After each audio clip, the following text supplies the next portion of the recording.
आपके मन में एक प्रश्न होता है कि राम जी ने लंका जाते समय रावण से युद्ध करने के लिए वानरों की सेना क्यों बनाई? कभी सोचा आपने? आपको कुछ हो रहा है विचार पंचतत्व प्रभु, कुछ मन में आ रहा है? मेरे मन में आ रहा है। इलेक्शन के रिजल्ट के बाद मुझे बहुत समझ में आ रहा है कि राम जी ने मनुष्य की सेना न बनाकर वानरों की सेना क्यों बनाई।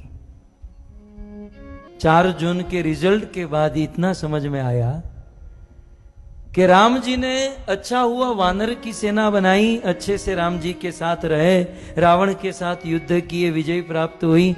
यदि मनुष्य की सेना लेकर राम जी गए होते ना, तो ये मनुष्य राम जी के साथ तो चलते, लंका भी पहुंच जाते, लेकिन लंका जाकर देखते ओ रावण की लंका सोने की बनी है, ये सारे मनुष्य सोने की ईंट, सोने का हार उसी में रह जाते और राम जी अकेले हो जाते।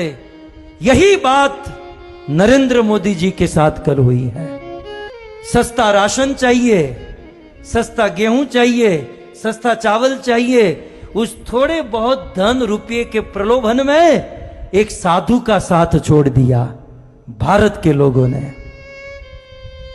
कितना सुंदर आयोजन नरेंद्र भाई मोदी का था कि 400 से अधिक सीट आए तो आने वाले दिनों में निर्णय लेने में या परिवर्तन लाने में कठिनाई नहीं होगी।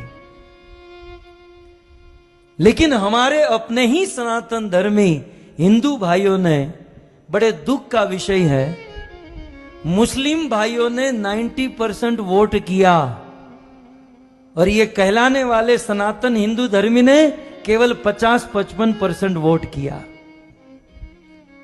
मैं आपके हाथ उंगली देखना नहीं चाहता हूं या दिखाना नहीं चाहता हूं कि हम कैसे हैं,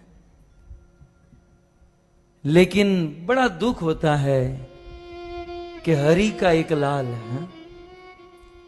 70 साल के बाद कोई एक हिंदू सनातन धर्मी, सनातन धर्मों को आगे बढ़ाने वाला, भारत का नेतृत्व करने वाला, भारत को विश्व गुरु बनाने वाला एक आदमी आया और 10 साल काम करके एक मांग रखी थी कि अब की बार 400 पार, लेकिन 300 पार भी नहीं की है। आधे लोगों ने वोट ही नहीं किया और जिन्होंने वोट किया वो प्रलोभन में फंस गए। मुफ्त का राशन मिलेगा, ये मिलेगा, वो मिलेगा। अरे राशन पानी तो भाग्य की बात होती है, यह दिन दूर नहीं। यदि जनसंख्या पर नियंत्रण नहीं किया गया तो विधर्म की संख्या बढ़ेगी और यह कथा कीर्तन करना भी कठिन हो जाएगा। रात को सोए होंगे, आपके गले काटकर लोग चले जाएंगे। इतिहास के पत्ते पलटे ना, छत्रपति शिवाजी महाराज ने यह मुहिम चलाई थी, लेकिन छत्रपति शिवाजी महाराज को सनातनी हिंदू धर्मी ने ही साथ नहीं दिया और आगे बढ़े तो महाराणा प्रताप ने यह मुहिम चलाई थी। उनके अपने ही लोगों में फूट पड़ गई और उन्होंने साथ नहीं दिया और आगे बढ़े। भारत आजाद हुआ तो सरदार वल्लभ भाई पटेल ने मुहिम चलाई, लेकिन उनको ही अपने ही लोगों ने साथ नहीं दिया।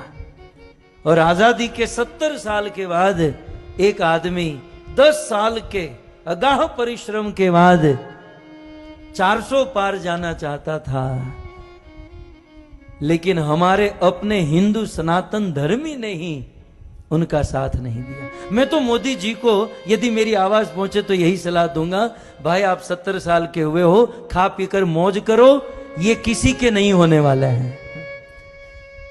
इनको गुलामी करने की आदत ही पड़ गई है। एक आदमी ने बहुत सुंदर लिखा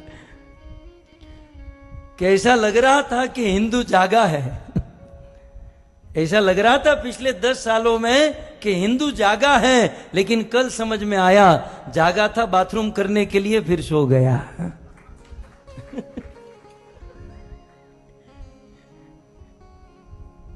क्या हिंदू जागा है। यदि बहुमत होता तो भारत का दृश्य कुछ और होता। हम अपने आप को भारतीय मानते हैं ना, तो भारत का संविधान थोड़ा बहुत जानना चाहिए, भारत का गणतंत्र हमें समझना चाहिए, और हमें हमारी जिम्मेवारी समझकर काम करना चाहिए था। लेकिन अब क्या करें, ये प्रवचन यदि 2 महीने पहले किया होता तो अच्छा था। मैं भी अमेरिका से अभी अभी आया है? लेकिन हमें तो विश्वास था, पता नहीं ऐसा निकलेगा। एक बात याद रखिएगा, मोदी जी तो प्राइम मिनिस्टर बनेंगे, वो तो बड़ा प्रधान हो ही चुके हैं, लेकिन जो उनको निर्णय लेने हैं वो नहीं ले पाएंगे क्योंकि अल्पसंख्यक है। जो उनको क्रांति लानी वो नहीं कर पाएंगे। तो इस दौर से ये मोदी जी की हार नहीं है, ये हम हिंदुओं की सनातन धर्म की हार है, ये हम लोगों की हार है। और हम लोग वो छोटे छोटे प्रलोभन में हैं। मुफ्त का राशन मिलेगा, गैस का बाटला सस्ता हो जाएगा, तेल सस्ता हो जाएगा, હવે લઈ લો સસ્તું કરજો હવે તમે। धर्म के, इस सनातन धर्म के उजागर करने में एक बहुत बड़ी आश थी, एक बहुत बड़ा होप था, लेकिन नतीजे के बाद बहुमति से यदि मोदी जी नहीं आए तो एक हिंदू धर्म के लिए, सनातन धर्म